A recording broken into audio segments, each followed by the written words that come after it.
क्या आप कभी सोचे हैं कि गणित में निरंतरता का असली मतलब क्या है? इसके मूल में एक सरल विचार है कि एक फंक्शन एक बिंदु से दूसरी बिंदु तक बिना किसी रुकावट के चलता है। जैसे हम चलते हैं, वैसे ही एक फंक्शन को निरंतर होने के लिए एक निर्दिष्ट दिशा में चलना चाहिए। अगर कोई फंक्शन कहीं भी लाल रुकावट में नहीं आता, तो हम उसे निरंतर कह सकते हैं।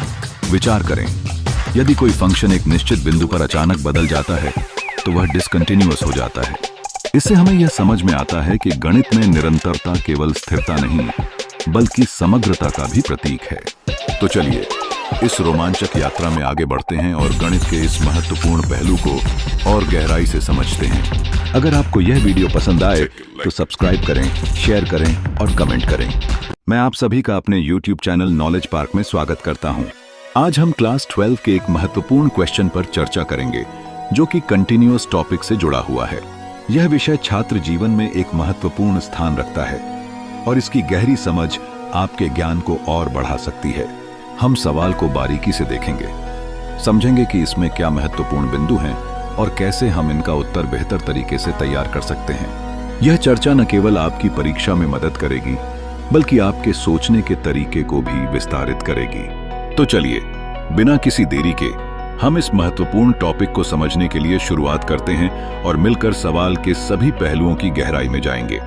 एक और क्वेश्चन हम डिस्कस करेंगे कंटिन्यूटी का।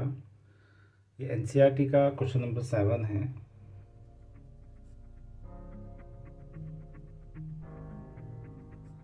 ये मुझे अच्छा लगा क्वेश्चन, तो आपको एक्सप्लेन कर रहा हूँ।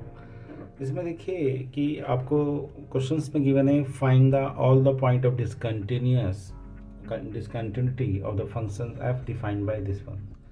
कि फंक्शन जो डिफाइंड है उसको ध्यान से पढ़िए कि x इज लेस देन और इक्वल टू -3, तो फंक्शंस आपके पास होगा mod of x plus 3, and if x is more than -3 और लेस देन 3, तो फंक्शंस आपके पास 2x है, और if x is greater than और इक्वल टू 3, तो फंक्शन आपके पास 6x प्लस 2 है।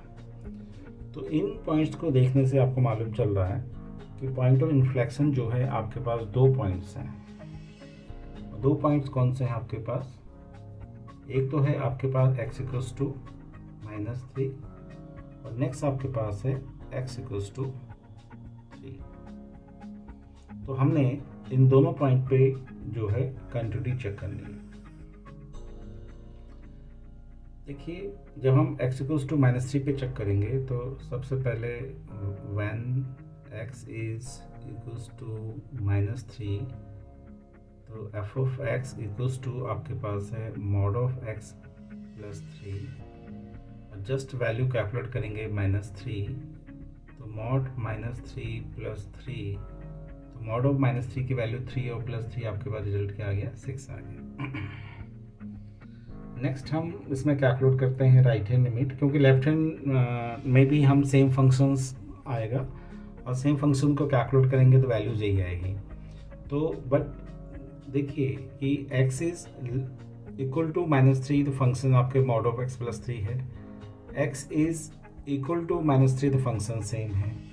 तो क्या होगा कि जब हम लेफ्ट हैंड लिमिट और f ऑफ a निकालेंगे तो फंक्शन सेम होगा। तो सेम फंक्शन में सेम वैल्यूज आती है जनरली, तो डिफरेंट वैल्यू आने का चांस होगा तो राइट हैंड में। तो यहाँ पे राइट हैंड लिमिट हम कैलकुलेट कर देंगे।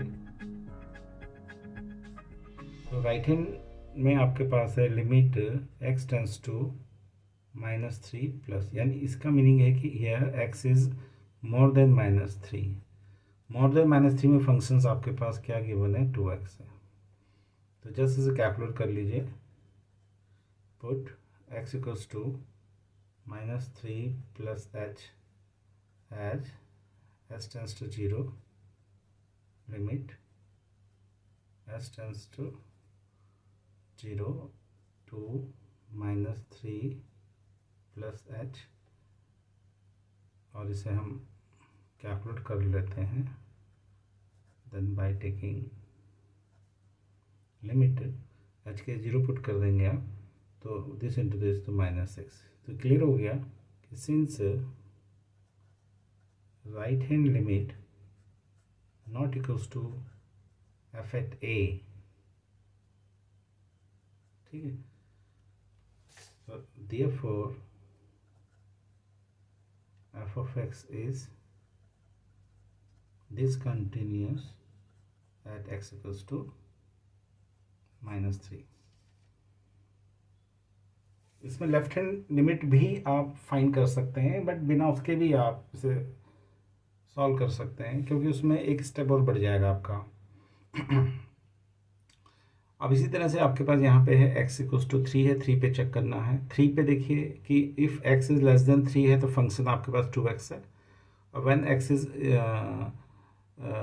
इज़ ग्रेटर देन और इक्वल टू 3 तो फंक्शन आपके पास 6x प्लस 2 है। तो यहाँ पे आप लिखेंगे कि व्हेन x इक्वल्स टू 3 तो f ऑफ x आपके पास क्या होगा, 6x प्लस 2 होगा।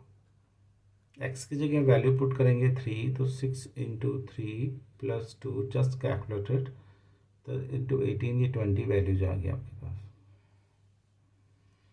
ठीक है, अब हम कैलकुलेट करते हैं। अगर हम इसे राइट हैंड लिमिट कैलकुलेट करेंगे तो उसकी वैल्यू सेम ही आएगी, 6x प्लस 2 फंक्शन होगा, सिंपल कैलकुलेट करेंगे सेम वैल्यूज आनी है।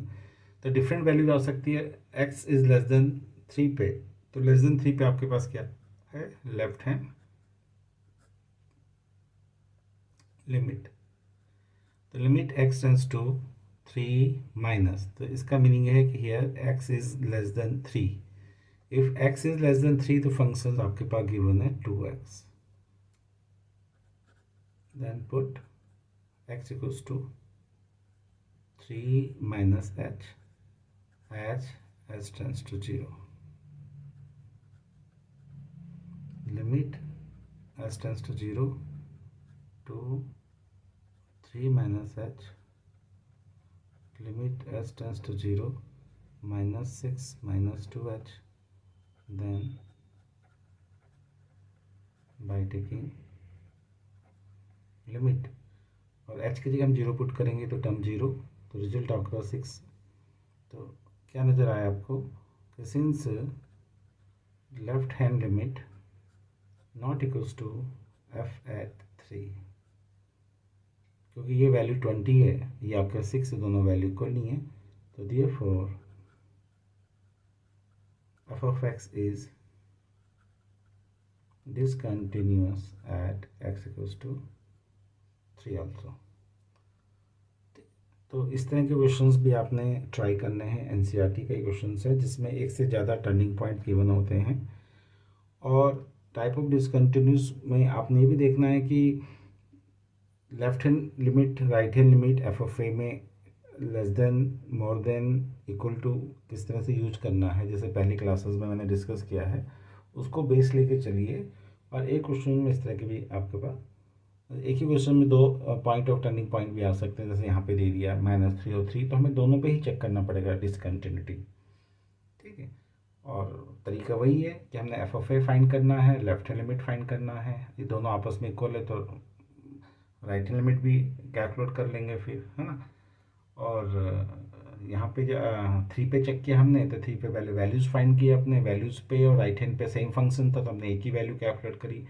डिफरेंट फंक्शंस आपके पास जो है वो लेस देन 3 पे था, इसलिए हमने simple left hand limit calculate कर लिया, और दोनों पे वैल्यूज़ हमने देखा तो डिफरेंट आ रही है, अलग अलग वैल्यूज़ आ रही है, तो ये कह दिया कि फंक्शन जो है आपके पास ये डिसकंटिन्यूअस है। बहुत ही इंपॉर्टेंट क्वेश्चन है, एनसीईआरटी का है, 7 क्वेश्चन है। तो इस तरह के क्वेश्चंस और सॉल्यूशंस पाने के लिए आप इस चैनल को सब्सक्राइब कीजिएगा, और हम कोशिश करेंगे कि आपको इस तरह के क्वेश्चंस और सॉल्व करके हम आपको अपलोड करें। और जो बच्चे जिनको कंटिन्यूटी चैप्टर टफ लगता है, ठीक है, उन तक इस वीडियो को पहुंचाने की कोशिश करें, शेयर करें आप। ठीक, और अगर आपको किसी क्वेश्चंस में कोई प्रॉब्लम हो तो आप हमें कमेंट में वो क्वेश्चन भी पूछ सकते हैं। वो एनसीईआरटी का क्वेश्चंस के अलावा अगर आप आरडी, आरएस या अदर्स कोई भी रिफ्रेशर अगर आप यूज कर रहे हैं तो वो क्वेश्चन भी आप दे सकते हैं। ठीक, तो इसी तरह के क्वेश्चंस के लिए हम मिलते हैं फिर नेक्स्ट वीडियोज़ में। तब तक के लिए बाय बाय।